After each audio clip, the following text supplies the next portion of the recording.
Happy Monday, people. It is Chris Musto here from Finestay FC, and what a game I've got to bring you this week. It has been absolutely insane. Well, it was absolutely insane. First of all, I want to congratulate Finestay FC for promotion in their first season that was confirmed after this weekend's round of results. We are guaranteed to be playing Premier League football next season, and what a feat that is, considering we shaped this team from July, August last year to bring a new team to promotion. So I'll be bringing up the league table now. There you can see it. Played 17, won 15, drawn 2, lost none. Goal difference plus 59. We are 3 points ahead of Gossam's End, and we are 14 points ahead of FCB Hemel. We see Decorum FC will be relegated from the league with 3 points and no wins. I'll bring up the results, and the results table are: Magpies lost 4-0 to the Midland, FCB Hemel was postponed, Finestay win 6-1, Gossam's win 4-0, 3-2 Wendover Legion over Decorum FC. Games to come, games to be played, you can see there on the fixture list. I believe that we've just had our midweek game cancelled, which is terrible because no disrespect to our opponents, but it's a game that we could really get some goal difference up. We are playing today in Grove Hill. We're playing in the blue strip. We're playing against Hemel. We covered these in the video last week. They are young, fit, enthusiastic, energetic, and we know that they watch our videos. So I start most weeks by saying how we've had a slow start, and they've educated themselves by watching the videos, and they've flown out the traps again. Last game we played a 4-4-2 and converted into a 4-5-1 during the end of the first half, and then changed, and it really worked. It allowed us to absorb pressure. So me and Michael discussed for hours last week about how, with the players that we have available, how to still be effective in attack. Marcus is injured, Ben Patty's not available, which leaves really Marvis as our only recognised striker. So we decided to start as a 4-5-1. We knew the Hemel were going to be in our face, they're going to bring problems, but they didn't have much on way of shots on target last game. So we knew, play 5 in the middle, absorb the wave of attack and closing down, and wear them down. Second half we will bring on the likes of AJ, Shay, Marcus, Jarrell. We've got players with real pace. So that was the game plan, and start quick was the game plan. And as you can see from the opening couple of minutes, it has been quite slow. I think it must be a mental thing. We just don't start quick, but we've never encountered a team that causes, Hemel have come out and they're in your face and they don't give you much time or space on the ball, but every single one of our players can hold up play, bring others into play, win the ball back. So as much as Hemel are buzzing around like wasps, and good wasps, let it be said, they've not really managed to cause us any problems. It has just been a bit of a messy opening 15.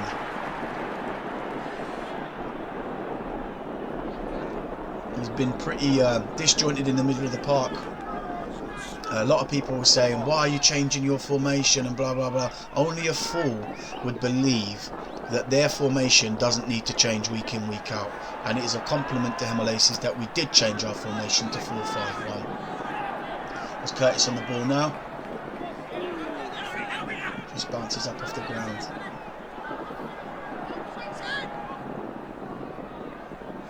Josh Burt. Yeah, so me and Michael discuss at length, the pros and cons. We analyse games, we go and watch games when we are not playing, we speak to other teams about opposition just to get a good understanding, of the fine margins that it takes to beat teams. The first half pretty much has been scrappy, but pretty much dominated by Hemel. They're through on goal now. They've had a shot and that's gone in. How on earth has that gone in? Sean's gone to clear the ball. He's bounced off the defender. I don't want to see a replay of that. But yeah, the keeper, he's gone to save it with his midriff rather than his hand, and it's hit his midriff and bounced over him. And that is one thing you cannot allow going into the Premier League, because you will be punished. Boys, Kurt needs help. We're into the second half now. We made some changes. We took off Reece Cannon in the middle of the park. We brought on Shea. We just felt that tiring them down in the middle of the park, and you know, I knew that the first 45 was going to be energetic, but at the end of the day you need to be able to maintain that pace and energy, and if you don't do that week in, week out, and you try and play against us like that, you're going to be tired. Well done, Kurt. Great feat. Unlucky. He's gone into the box. Shea now. Shea, do something special.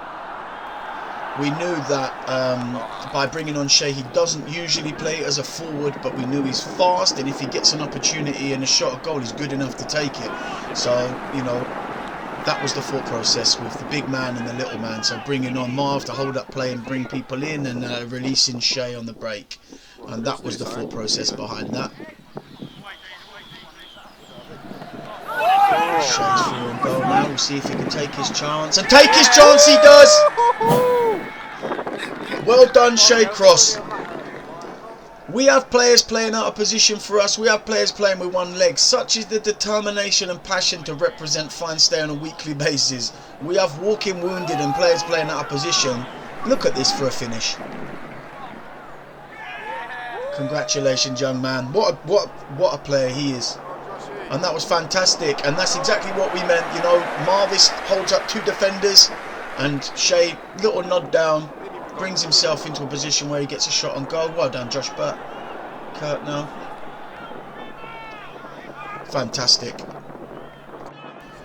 I think that goal has definitely given us the confidence to start playing our normal football, because let me tell you, having a young, energetic side like these boys in your face, closing you down, not allowing you the time that you're used to, forcing you into a game that you're not uncomfortable with, but it's not your game.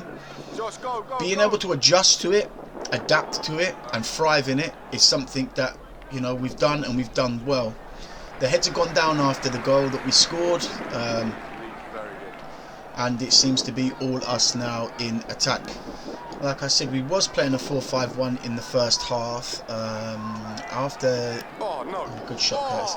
After Hemel was aware that we only had one man in attack, they played three at the back. When we come out second half, we switched formation to a 4-4-2. Hemel kept the three at the back, and they still, by the looks of it, haven't changed that. And we are finding a lot of time and space in the middle of the park, out on the wings, and going forward. It's a 2-on-3 every time. Josh Burt now. Go on, Josh. Go on, Josh. Solid. Lucky there. Yeah, like I said, managing a football team is not easy, you know, and you can't be stubborn, ignorant and arrogant and think, well, you know, we can just play how we usually play week in, week out, and, you know, win every week. It doesn't... management is not that easy, and if it was, everybody would be doing it, and everybody would be successful, you know, to be where we are, achieve what we've achieved, and, you know, promotion already, and hopefully go up as champions, and hopefully go up as undefeated champions. That is not something that's been done before, and it's not something that's easy. We've just brought on AJ for Josh Burt, and it's nothing that Josh Burt had done wrong. He was visibly distressed coming off, but that's the passion. He never wants to come off. No players want to come off, but you know, me and Michael have a variety of tools to unlock the defence or unlock a game or change a game, and you know, AJ is one of those players that he's more direct and attack minded, and we felt that down that right hand side is something that we was missing. Not that Josh Burt's not capable of doing that. You know, Josh Burt's a very good player. Same with Reece Cannon. Reece Cannon hadn't done anything wrong. It's just, you know, we needed to put another man up top. Oh, unlucky Marcus. Marcus has also come on. Marcus come on for Marvis, which was a straight swap up top. Marcus is playing a little bit of a deeper role today. And what a joy and luxury to have such great players that we do on the bench. Curtis controlling the midfield as usual. He is the general. AJ gets the cross in. Oh, great header. We're starting to play some real expansive football now. It is all us. Hemel energy is gone. We knew that would happen. We knew that would be the case. It was the case in the first game that we played against them. It's funny, me and Michael went to watch a Saturday game at the weekend, and some of the lads there that aren't even in our league said, "Oh yeah, we watch your videos," and really we do ourselves no justice by putting the videos up, because opposition can watch them and learn what they need to know about us. But like I said, we've got so much quality and ability. It doesn't matter what you watch on this. You know, our players are not easy to play against, no matter if you watch them week in, week out or not. Oh, surely. I'm going to say a little bit about the referee today, and I'm not one to grumble about referees. Well done, Callum. He's been very inconsistent, and I would say one-sided, but I think he was not great for both sides. But we did have a penalty in the first half. The defender even said it was a penalty, and the referee didn't give it. You can hear from the crowd noises. So many people come to watch us. I think there was about 80-90 people on the side there, and it's fantastic support for the lads. A free kick. There's been some silly fouls and some unnecessary challenges. We've got Big Kurt now stepping over the ball to take a free kick. We know what he can do. We need this. Please. Oh, and it's in! That guy has a knack of scoring important goals. What a player. Look at this for a free kick. Please. Amazing.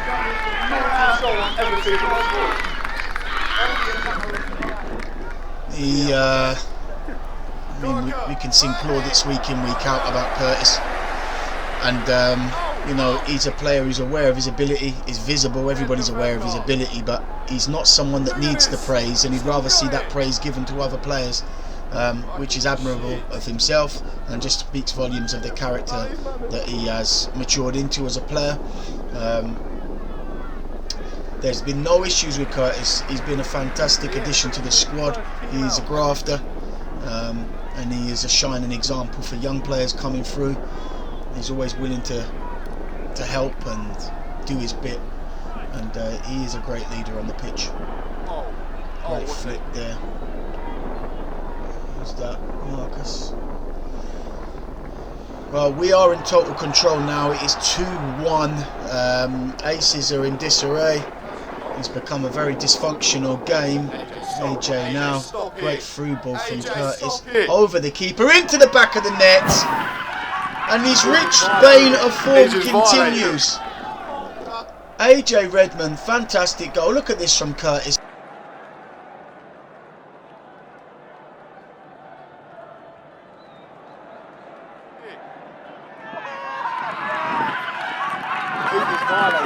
He's just violated. And it is, I said it last week, it's so good to have AJ back. It's like having a new signing. Everybody that plays Sunday League football is aware of the quality that he possesses, and he's a dangerous player. He just went off the board a little bit, and it's... Oh, good save, Chrissy. It's so difficult at this business end of the season to try and give players the opportunity to rediscover form, because there's no time, and it's so difficult because there's no time. The margins are so small, we cannot afford one error. We're being chased by Gossams relentlessly. You know, even coming to goal difference is a massive thing. So yeah, it's been difficult, but you know, we try and be as fair as possible and give players as many minutes as possible when we can. Oh, yeah, lucky Chris gathered well. Great through ball there. Marcus. Oh, he's brought it down under control. Oh, Shea, sorry. Oh, no. Marcus now with a shot from distance, and it's in. The defender didn't move. Shea done the chasing down of the goalkeeper. Great running from Shea. Brought Marcus into play, and what a finish. Oh, no. I don't know what the defender was doing there. I think he thought he was going wide. And that is 4-1, and Aces have capitulated.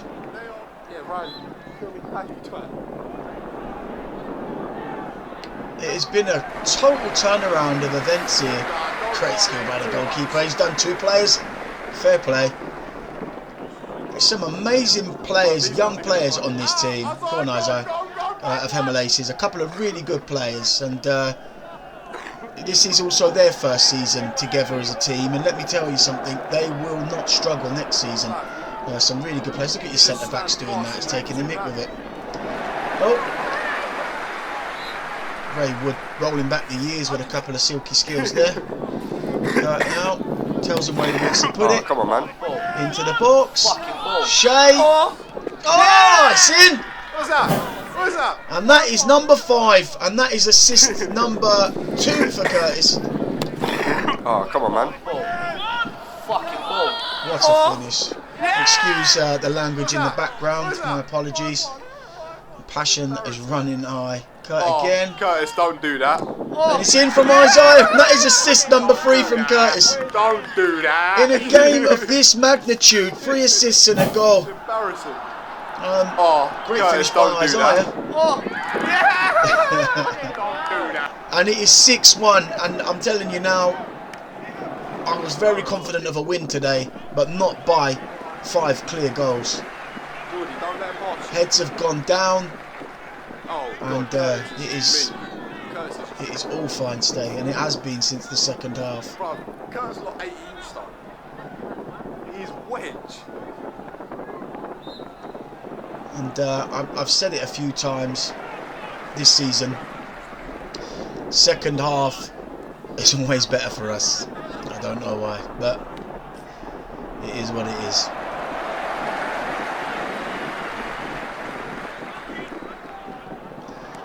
That is the end of the game, and let's just have a look through some of these goals. Young Shay here. This is a great finish. Just turned the game around.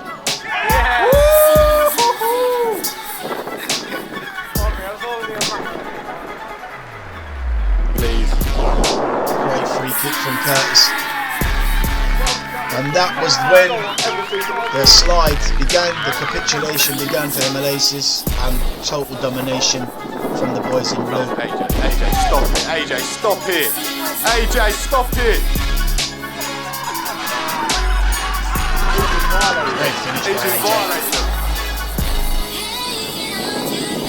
Oh, no.